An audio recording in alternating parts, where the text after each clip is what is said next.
Մերձավոր Արևելքն ու ամբողջ աշխարհը ցնցած Իրան-Իսրայել պատերազմի 12-րդ օրը Միացյալ Նահանգների նախագահը խաղաղություն է ազդարարում ու շնորհավորում բոլորին Թել Ավիվի ու Թեհրանի համաձայնության կապակցությամբ։ Բոլորին շնորհավորում եմ։ Իսրայելն ու Իրանը համաձայնության են եկել վերջնական ու լիակատար հրադադարի հաստատման շուրջ։ Դրանով վերջ կդրվի 12-օրյա պատերազմին։ Պաշտոնապես Իրանը կսկսի հրադադարը։ 12 ժամ անց հրադադարին կմիանա նաև Իսրայելը։ 24 ժամվա ընթացքում աշխարհը կողջունի 12-օրյա պատերազմի ավարտը։ Նահանգների ու Կատարի միջնորդությամբ հրադադարի առաջարկին հակամարտող կողմերը համաձայնել են։ Նախ Նեթանյահուի գրասենյակը հայտարարեց, որ առաջարկն ընդունում է եւ պնդեց, որ Թել Ավիվը հասել է իր նպատակին։ Իրանի կողմից միջուկային ու հրթիռային սպառնալիքը վերացված է։ Իրանի անվտանգության խորհուրդը կեսօրից հետո հաստատեց հրադադարի ուժի մեջ մտնելը։ Միացյալ Նահանգների նախագահը պնդել է, որ Իրանն ու Իսրայելը միաժամանակ են դիմել իրեն, խնդրելով խաղաղություն։ Թրամփը, որ 2 օր առաջ ասում էր, թե Իրանը համաշխարհային ահաբեկչության թիվ 1 հովանավորն է, հիմա խոստումնալից ապագա է խոստանում Իրանին, Իսրայելի հետ միասին, օրհնելով եւ Իրանին եւ Իսրայելին։ Չնայած հրադադարի հայտարարություններին, առավոտյան Ցախալը հայտնել է, որ Իրանը հրթիռներ է արձակել Իսրայելի հյուսիսի ուղղությամբ։ Պաշտպանության նախարար Իսրայել Կացը հրահանգել է վճռական արձագանքել Իրանի գործողություններին։ Իրանը հերքել է հրադադարը խախտելու մեղադրանքը։ Իսկ Թրամփը, որն ավելի վաղ կողմերին հորդորել էր չխախտել հրադադարը, հիասթափված է հատկապես իր դաշնակից Բիբիից։ Իսրայել մի գցիր այդ ռումբերը, եթե անես, դա լուրջ խախտում կլինի, գրել է Թրամփը, կոչ անելով Իսրայելին հետ կանչել իր օդաչուներին։ Իսկ ՆԱՏՕ-ի գագաթնաժողովին մեկնելուց առաջ լրագրողների հետ զրույցում Միացյալ Նահանգների նախագահը հանդիմանել է երկու կողմին էլ։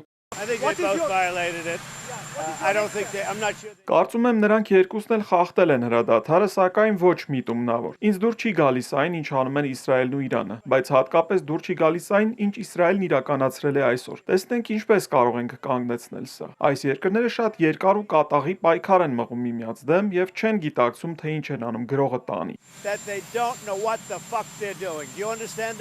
Իսկ հրադադարի հայտարարություններից առաջ պատերազմն ընթանում էր ամբողջ թափով։ Իրանը դաժան դաս է տվել Իսրայելին, ծանր գիշեր են ունեցել հատկապես Բերշևայի բնակիչները։ Հրթիռներից մեկը հարվածել է 7 հարկանի շենքին։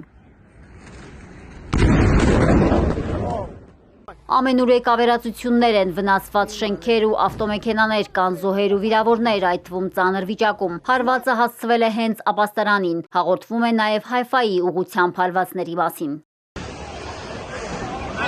Նախքան հրադադարի հայտարարությունները Իրանի ուղղությամբ հարվածներ է հասցրել Իսրայելի բանակը։ Ցախալը գրոհել է մայրաքաղաքի 12 օբյեկտների վրա։ Թեհրանի երկնքում աշխատել է ՀՕՊ համակարգը, կան զոհեր ու վիրավորներ։ Իսրայելական հարվածների հետևանքով զոհվել է նաև իրանցի գիտնական Մոհամմադ Ռեզա Սադիգին։ Միաժամանակ Իրանի բարձրաստիճան զինվորական հրամանատարությունը նախազգուշացնող հայտարարությամբ է հանդես եկել հրադադարի հաստատումից հետո։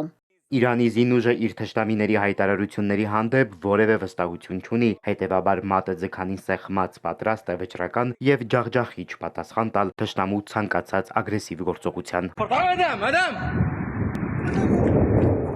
Խաղաղության հայտարարությունները եղան միայն այն բանից հետո, երբ Իրանը իր խոստմանը հավատարիմ պատասխանեց Միացյալ Նահանգների ավիահարվածներին։ Մի քանի ժամ գրեթե ամբողջ մերձավոր Արևելքի օդային տարածքը փակվել էր։ Երկնքում միայն իրանական հրթիռներ էին, որոնց թիրախը Կատարի Ալ-Ուդեյդ ամերիկյան ռազմաբազան էր։